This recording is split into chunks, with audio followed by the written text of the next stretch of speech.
کیا کریں اس سے کوئی لینا دینا نہیں اس نوجوان کو یا اس دور کے مسلمانوں کو. بس چند لوگ وہ آئے جو اسلام دشمن تھے لیکن اسلام کا لبادہ اوڑھ کر آ گئے, داڑھی رکھ کے آ گئے, جبہ پہن کے آ گئے, ٹوپی اونچی سے لگا کے آ گئے, ہاتھ میں بڑی سی تسبیح لے کر آ گئے. جو انہوں نے کہہ دیا آج کا مسلمان وہی کرنے لگا. یہ تحقیق نہیں کی کہ یہ صاحب ہے کون, یہ صاحب ہیں کون, یہ تحقیق کی کوئی ضرورت نہیں. بس انہوں نے جو کہہ دیا اسی میں خیر ہے. تحقیق کا جذبہ پیدا کرو اپنے اندر. جو بات کہہ رہا ہے یہ بندہ یہ کس صدی کا ہے, اس کے پاس کون سا علم ہے, اس نے اپنی زندگی کہاں لگائی. واقعی اگر اس کی زندگی قرآن حدیث میں لگی ہے تو یہ جو بات کہہ رہا ہے یہ صحیح کہہ رہا ہے. اسی میں ہماری کامیابی ہے. اگر اس کے ہٹ کر زندگی گزاریں گے تو سوائے ناکامی کے, سوائے افسوس کے, سوائے ندامت کے اور سوائے اپنے پیروں پر کلہاڑی مارنے کے اور کچھ نہیں ملے گا. اس لیے یہ چند مٹھی بھر نوجوان جو یہاں بیٹھے ہیں اگر صرف یہ طے کر لیں کہ نہیں یہ چند روزہ زندگی ہے, اگر اس کو ہم نے ہنسی مذاق کر کے اور دنیا کے کھیل تماشوں میں پڑھ کر, لہو لعب میں پڑھ کر, نفسانی خواہشات کی تسکین میں پڑھ کر اگر گزار دی تب بھی گزر جائے گی, لیکن اس کے بعد جہنم تیار ہے, جہنم انتظار کر رہی ہے. اور اگر یہ زندگی اللہ کی باتوں کو مان کر ہم نے گزار لی, شریعت کو مان کر گزار لی, نماز روزے سے لگ کر گزار لی, خرافات سے کم گناہوں سے خرافات سے بچ کر گزار لی. آپ نمازوں میں کوتاہی کرتے ہیں اتنا ہم لوگ غصہ نہیں ہوتے, آپ روزوں میں کوتاہی کرتے اتنا غصہ نہیں ہوتے, لیکن جب آپ گناہ پر آمادہ ہو جاتے ہیں اور گناہ پر آپ جری ہو جاتے ہیں کہ نہیں ہمیں یہ کرنا ہے, یہ بدعت ہمیں کرنا ہے, یہ خرافات ہمیں کرنا ہے, تو پھر عرش الہی کو بھی غصہ آتا ہے. اس لیے کہ آپ اگر نیکیاں نہیں کر پا رہے ہیں زیادہ, انسان کمزور ہے, ممکن ہے اللہ درگزر کر دے, لیکن اگر گناہوں پر جری ہو گیا مسلمان, گناہ کا عادی بن گیا, گناہوں کو روزمرہ کا مشغلہ بنا لیا, تو پھر کوئی طاقت ہمیں بچا نہیں سکتی اللہ کے حساب سے. ہم گناہوں سے باز رہیں, خرافات اللہ کو بالکل پسند نہیں, بدعت اللہ کو بالکل پسند نہیں. اس لیے کہ ایک بات اور بتا دیں, جو بدعتی ہوتا ہے اس کو کبھی توبہ کی توفیق ہی نہیں ملتی.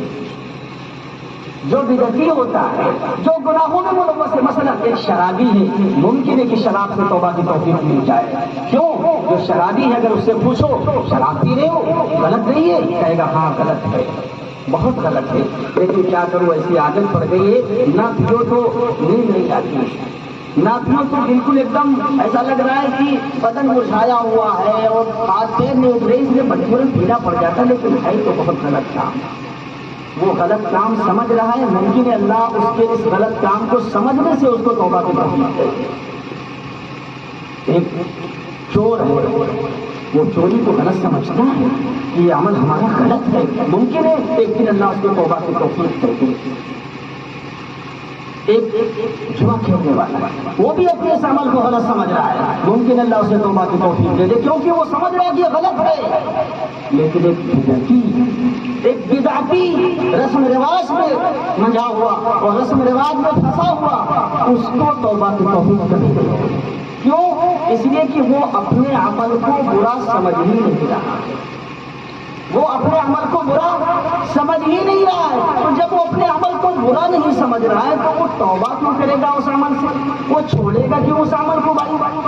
وہ تو سمجھ رہا ہے کہ ہم جو کر رہے ہیں اچھا کر رہے ہیں, یہ تو سنت کے مطابق کر رہے ہیں, یہ تو ہم بہت اچھا عمل کر رہے ہیں, تو مسلمانوں کی شناخت ہے, اس سے تو مسلمان پہچانا جاتا ہے, یہ عمل تو مسلمانوں کا ہے, کوئی ہندو نہیں کر رہا ہے, یہ مسلمانوں کا کام ہے, یہ تو مسلمانوں کا ہمارے باپ دادا کا کام ہے, اس لیے ہم اس کو کبھی نہیں چھوڑیں گے. تو جب وہ غلط سمجھ ہی نہیں رہا ہے تو اسے توبہ کیوں کرے گا؟ آپ بتائیے, نہیں کرے گا توبہ نا. جب توبہ نہیں کرے گا تو اسی حالت پر مرے گا وہ. اور یاد رکھیے, جو بدعت کرتا ہے اس کو دیکھ کر جتنے بدعت کرنا شروع کر دیں گے, کسی نے غلط کام شروع کیا, اب اس کو دیکھ کر جتنے لوگ اس غلط کام کو کرتے رہیں گے, قیامت تک جتنے شامل ہوں گے اس غلط کام میں, سب کا وبال, سب کے گناہ, سب کا بوجھ اس شخص پر پڑے گا جس نے اس کام کی شروعات کی. جس نے اس کام کی شروعات کی اس پر اس کا وبال پڑے گا. کیا آپ اس کے لیے تیار ہیں کہ لاکھوں لوگوں کے گناہوں کا بوجھ آپ ڈھوئیں؟ اس کے لیے آپ تیار ہیں کیا؟ ہم اپنا ہی بوجھ نہیں ڈھو پائیں گے، دوسرے کا بوجھ تو بہت دور کی بات ہے، اور پھر ہزاروں لاکھوں لوگوں کے گناہوں کا بوجھ ہم کیسے برداشت کریں گے؟ لہذا بدعت سے توبہ کریں، خرافات کو چھوڑ دیں، رسم و رواج کو بالکل چھوڑ دیں. آپ زیادہ نیکیاں نہیں کر پا رہے ہیں، کوئی بات نہیں، آپ نماز جمعے کی پڑھیے، اللہ توفیق سے دن میں 2-3 بار چلے جائیے، مغرب میں چلے جائیے، لیکن بدعت کو بدعت سمجھیے، خرافات کو خرافات سمجھیے. اللہ کے لیے آج یہ طے کریں کہ یہ رسمیں، یہ رواج، یہ جاہلانہ باتیں ہیں، شریعت سے ان کا کوئی تعلق نہیں. طے کریں کہ شریعت سے اس کا کوئی تعلق نہیں، اور اپنی زبان سے کہیں شریعت سے اس کا کوئی تعلق نہیں.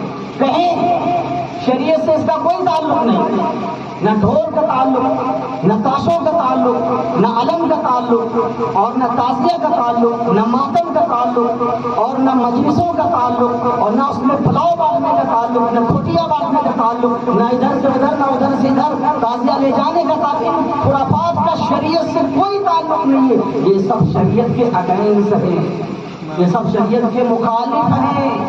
ایک طرف شریعت، دوسری طرف یہ عمل، یہ بدعت، یہ خرافات، یہ سب، یہ رسم و رواج. ایک طرف نبی کے صحابہ، شہداء، ائمہ، محدثین، مفسرین، ائمہ، مجتہدین، قراء، حفاظ، علماء.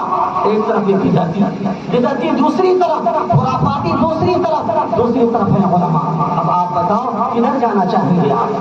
آپ نبی کے حلقے میں آنا چاہیں گے، صحابہ کے مجلس میں آنا چاہیں گے، یا بدعتیوں کے مجلس میں جانا چاہیں گے؟ جنت میں جانا چاہیں گے، جہنم میں جانا چاہیں گے؟ کسے جہنم پیاری ہے بتائے؟ کسے جہنم پیاری ہے؟ کون جہنم میں جانا چاہتا ہے؟ کوئی نہیں چاہتا ہے نا. لہذا طے کرو جو بدعت ہے وہ بدعت ہے، جو خرافات ہے وہ خرافات ہے. بھلے ہی ہم اس کو ختم نہیں کر پا رہے، لیکن ہمارا دل یہ کہہ رہا ہے کہ خرافات، یہ بدعت ہے، یہ رسم و رواج ہے، یہ جاہلانہ باتیں ہیں. اللہ ہم سب کو توفیق دے کے بدعتیں چھوٹ جائیں، یہ ختم ہو جائیں اس گاؤں سے. ورنہ 100% مسلم گاؤں، ایک ایک بچہ مسلمان. اب آپ اندازہ کریں اللہ میاں کتنا خوش ہوں گے جب یہ پہلی بار یہ وجود میں آیا ہوگا یہ گاؤں، پہلی بار کہ سب مسلمان. آپ کو ملے گا نہیں کوئی ایسا گاؤں، آپ کو ملے گا نہیں کوئی ایسا گاؤں جہاں سب مسلمان، ٹوٹل مسلمان، اور گاؤں کی چاروں طرف ایسا بھی کچھ نہیں ہے کہ غیروں کا ہو. آدھا کلومیٹر تو آپ کی زمینیں بھی ہیں، کوئی آ بھی نہیں سکتا کہ آ کر کے بس جائے. سب آپ کی جاگیر، آپ کی ملکیت اللہ نے آپ کو دیا ہے. ٹوٹل مسلمانوں کا گاؤں، وہاں اللہ نے آپ کو پیدا کیا، بنایا، سجایا، سب کچھ دیا. اس میں آپ پورا کام شروع کریں. غیر قوم آباد ہوتی تو مان لیتے کہ ان سے متاثر ہو کر آپ کرنے لگے. آپ تو باقاعدہ کریم ہے، آپ اللہ کے بہت محبوب ہیں. اس لیے اللہ نے آپ کو اس گاؤں میں پیدا کیا کہ جہاں ٹوٹل مسلمان، خود کے اذان دو، خود کے نماز پڑھو، جہاں چاہو نماز پڑھ لو، جس کے دروازے پہ چاہو نا. ابھی اگر یہاں اگر نماز جماعت کے ساتھ پڑھی جائے، کسی کو اعتراض ہوگا؟ کسی کو نہیں ہوگا. کہیں شکایت پہنچے گی؟ نہیں پہنچے گی. لیکن ابھی 2-4 جہاں ہندو اگل بغل پڑھ سکتے آپ نماز. اگر 2-4 ہندو اگل بغل میں آپ نماز پڑھ سکتے ہیں؟ نہیں پڑھ سکتے ہیں نا. آپ کو ڈر محسوس ہوگا. حالانکہ سب غیر مسلم ایک جیسے نہیں ہوتے. بہت سے غیر مسلم ایسے ہوتے ہیں جو مسلمانوں سے زیادہ مسلمانوں کے ہمدرد ہوتے ہیں، ایسے بھی ہیں وہ بات کو سمجھنے والے. لیکن چند لوگ ایسے ہیں جو موجودہ حکومت کے چنگل میں آ گئے اور خرافات کا وہ ذریعہ بنے ہوئے ہیں. وہ چند ہی ہیں، زیادہ نہیں ہیں. زیادہ لوگ تو آپ سے متاثر ہیں، آپ جیسے سب ٹھیک ہے، اچھے ہیں. ایک بڑی تعداد ایسی ہے جو بہت اچھی ہے، بہت زیادہ اچھی فکر رکھتی ہے آپ کے بارے میں، اچھی سوچ رکھتی ہے آپ کے بارے میں. وہ اپنوں پہ زیادہ کم اور آپ پر یقین زیادہ رکھیں گے. لیکن